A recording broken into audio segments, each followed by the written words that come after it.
सभी देश व प्रदेश वासियों को गणतंत्र दिवस की हार्दिक शुभकामनाएं। सभी देशवासियों से अपील है कि जिस तरह राम मंदिर के उद्घाटन पर उत्साह दिखाया, उतना ही धूमधाम से गणतंत्र दिवस को भी मनाएं। और मैं अपील करता हूं, जैसे उन्होंने 22 जनवरी को दीपावली के तौर पे बनाया है, ऐसे ही 26 जनवरी को भी अपने गणतंत्र दिवस को भी एक पर्व की तरह बनाया और सब मिलजुल कर बनाया, सब समाज एकजुट होकर बनाया। 75वें गणतंत्र दिवस के मौके पर प्रयाण कलियर स्थित वक्फ बोर्ड कार्यालय पर ध्वजारोहण के बाद उत्तराखंड वक्फ बोर्ड के अध्यक्ष शादाब शम्स द्वारा किए गए बयान पर मुस्लिम नेता ने निंदा करते हुए जवाब दिया।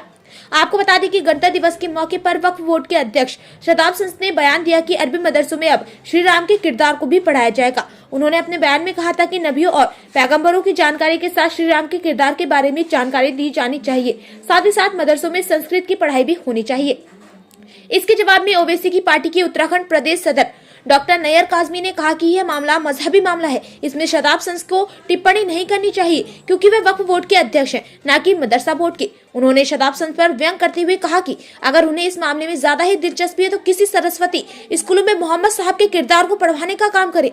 उन्होंने कड़े लफ्जों में कहा कि शादाब शम्स को मजहबी मामलों में दखल नहीं देना चाहिए, बल्कि जिन मदरसों को पिछले कई सालों से सरकारी सुविधाएं नहीं मिली उन पर ध्यान देना चाहिए। उन्होंने शादाब शम्स कंट्रोवर्सी बयान देकर चर्चाओं में रहने की कोशिश करते हैं। उन्होंने कहा उनको चाहिए सत्ता का लाभ कौम को दिलवाए, ना कि अपने नेताओं को खुश करने के लिए बेहुदा बयानबाजी करें।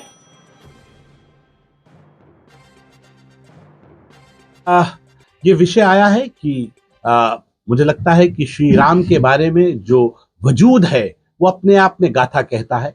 कौन है श्री राम? है राम के वजूद पे हिंदोस्तां को नाज, अहले नजर समझते हैं उनको इमाम हिंद। ये अल्लामा इकबाल साहब ने ये शेर कहा था और कहा कि हम अहले नजर उनको इमाम हिंद समझते हैं। इमाम वो होता है जिसके पीछे आप नमाज पढ़ते हैं, जिसको आप फॉलो करते हैं। तो इमाम जो श्री राम है उनका कैरेक्टर ऐसा है कि उनको फॉलो करना चाहिए, और फॉलो तब करेंगे जब आप उन्हें पढ़ेंगे। और मैं ये मानता हूं कि जो बेटा अपने वालिद मोहतरम के कौल के लिए राजपाट को लात मार के वनवास चला जाए, कौन नहीं चाहेगा ऐसा बेटा? कौन नहीं चाहेगा ऐसा बेटा?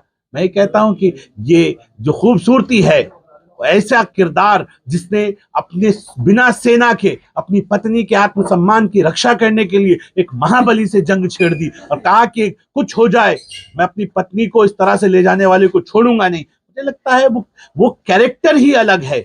श्री राम का जो किरदार है, मैंने बड़े आयम्मा से बात की, उन्होंने कहा ये किरदार नबियों वाला किरदार है, ये किरदार बड़ा किरदार है। इसलिए मैं ये मानता हूं कि ऐसे किरदार को हम अपने बच्चों को, जहां मदरसे में मोहम्मद साहब को पढ़ाएंगे, सहाबाओं को पढ़ाएंगे, वहां श्री राम को भी पढ़ाएंगे। और मुझे लगता है यही खूबसूरत भारत की शुरुआत हो। हमने कहा कि क्योंकि सिलेबस में संस्कृत है तो हम संस्कृत भी पढ़ाएंगे। जब हमने कहा कि हम एनसीईआरटी का सिलेबस पढ़ाएंगे तो हम सब कुछ पढ़ाएंगे अपने बच्चों को। और हमारा मानना है एनसीईआरटी के सिलेबस में जो जो आएगा वो हम अपने बच्चों को पढ़ाएंगे। अब मेरे बच्चे को, क्योंकि मेरे नबी ने फरमाया था अगर आपको इल्म हासिल करने के लिए चीन तक जाना पड़े तो आप जाइए, और इसलिए हम ये मानते हैं कि इल्म हासिल करने के लिए आपको जो मजहब, जिस समाज की किताबें, जिस भाषा की किताबें पढ़ने की आवश्यकता पड़ेगी वो पढ़ेंगे, लेकिन अपने बच्चों को हम कामयाब बनाएंगे। हमने अपने मदरसों का नाम डॉक्टर एपीजे अब्दुल कलाम साहब के नाम पे रखा है। अब मेरे बच्चे डॉक्टर हाफिज कुरान के साथ साथ डॉक्टर, इंजीनियर, फिलोसोफर और साइंटिस्ट भी बनेंगे।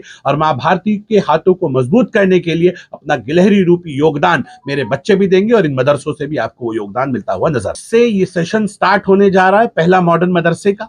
और इसलिए फरवरी मंथ से हम अपने प्रिंसिपल्स और टीचर्स की अपॉइंटमेंट, जो हमारा एडमिनिस्ट्रेटर है, जिस जगह हम ये अपने मदरसे प्रारंभ कर रहे हैं उनको हम अधिकृत कर रहे हैं कि वो जो एजुकेशन कमेटी है उनके समक्ष इस सारे विषय को रखते हुए अपने यहाँ अपॉइंटमेंट्स करें। और मुझे उम्मीद है कि काबिल लोग जब बच्चों को पढ़ाने के लिए आएंगे, इंग्लिश में कहावत है, if you throw peanuts you will get monkeys.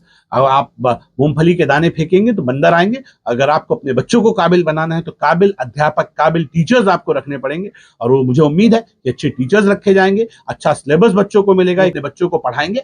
और मुझे लगता है एक नए ड्रेस कोड के साथ मेरे बच्चे बहुत जल्द 117 मदरसे वक्फ बोर्ड के हैं, जिसमें 4 जिलों के 4 मॉडर्न मदरसों को हम पहले फेज में स्टार्ट करने जा रहे हैं। देहरादून मुस्लिम कॉलोनी का मदरसा, हरिद्वार रुड़की में रहमानिया मदरसा, उधम सिंह नगर खटीमा में रहमानिया मदरसा, और नैनीताल रामनगर के अंदर जो वहाँ का जामा मस्जिद वाला मदरसा है उस वाले इन चार मॉडर्न मदरसे हम बनाने जा रहे हैं, और इन चारों के अंदर मार्च सेशन से हम अपनी पढ़ाई को प्रारंभ करने के लिए पूरी तरह से अपनी कमर कस रहे हैं। सवाल मदरसे का है। सबसे पहली बात तो अध्यक्ष जी को, जो वक्फ बोर्ड के अध्यक्ष हैं, उन्हें मदरसों के बारे में इंटरफेयर ही नहीं करना चाहिए।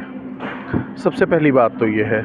लेकिन उन्हें बहुत शौक़ है मदरसों का, मजहबी मामलों का, उसमें इंटरफेयर करने का। ये काम आलिम दीन का है, उन्हीं को छोड़ देना चाहिए। हमारे आलिम दीन पिछले 1400 साल से इस काम को आगे बढ़ा रहे हैं और इंशाअल्लाह वही इसे आगे बढ़ाएंगे। और जहाँ तक मैंने सुना उनका बयान कि वो कह रहे हैं कि उसमें रामचरितमानस भी पढ़ाई जाएगी और ये भी होगा और वो भी होगा। खोल लें अपने लिए कोई स्कूल। और बहादुरी इसमें नहीं है कि वो मदरसे में रामचरितमानस पढ़ाएं, बहादुरी इसमें है कि वो सरस्वती शिशु मंदिर में कुरान की तालीम कराएं। सरस्वती शिशु मंदिर में जाकर मोहम्मद साहब की जीवनी जो है उसको पढ़ाई जाए, बताया जाए सच क्या है, हक क्या है, अच्छाई क्या है, बुराई क्या है, पता तो तब चलेगा उनकी ताकत का। वो आते हैं और आकर सीधे सीधे कोई भी स्टेटमेंट उठाकर पूरी कौम को, पूरी मुस्लिम उम्मत के बारे में उठाकर कोई भी स्टेटमेंट दे देते हैं।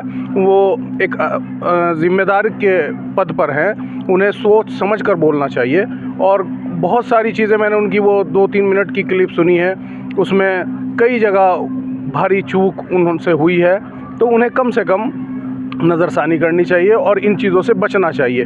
हम तो आपके माध्यम से यही कहेंगे उनसे कि वो इस पर गौर करें और मजहबी मामले जो हैं वो हमारे जो मजहबी पेशवा हैं उनके ऊपर छोड़ दें। अगर मदरसे बहुत परेशान हाल है मदरसे, उन तक कोई देखिए, जहाँ तक हमारे मदारिस का सवाल है, जितने भी मदरसे हैं यहाँ पर, वो ज़्यादातर मदरसे चंदे के ऊपर पूरी कौम उम्मत मुस्लिमा उसको अपने चंदे से, अपने ज़ाती फ़ंड से इन मदरसों को चलाती है।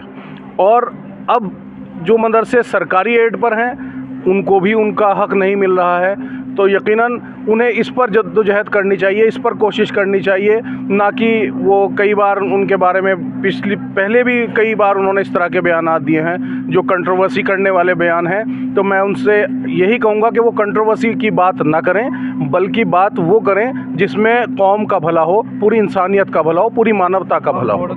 उन्हें सच्चाई तो यही है कि वक्फ बोर्ड की बात बतानी चाहिए। उन्हें वक्फ बोर्ड के बारे में उन्हें जो है बताना चाहिए कि कितनी संपत्ति वक्फ बोर्ड की है, उसमें उन्होंने क्या किया, कितनी संपत्ति को उन्होंने बचाया। खुर्द-बुर्द की जा रही है वक्फ बोर्ड की संपत्ति, बाकायदा उसको कितनी उसमें बचाया उन्होंने। अब यूसीसी लागू हो रहा है, यूसीसी पर वो क्या कर रहे हैं, उनकी सरकार है यहाँ पर, वो कितना यूसीसी के बारे में, शरीयत की तहफ़्फ़ुज़ के लिए कितना काम कर रहे हैं, इसके बारे में वो बताएं, ना कि मजहबी मामलों में जो है वो कोई कॉन्स्पिरेसी का शिकार हों।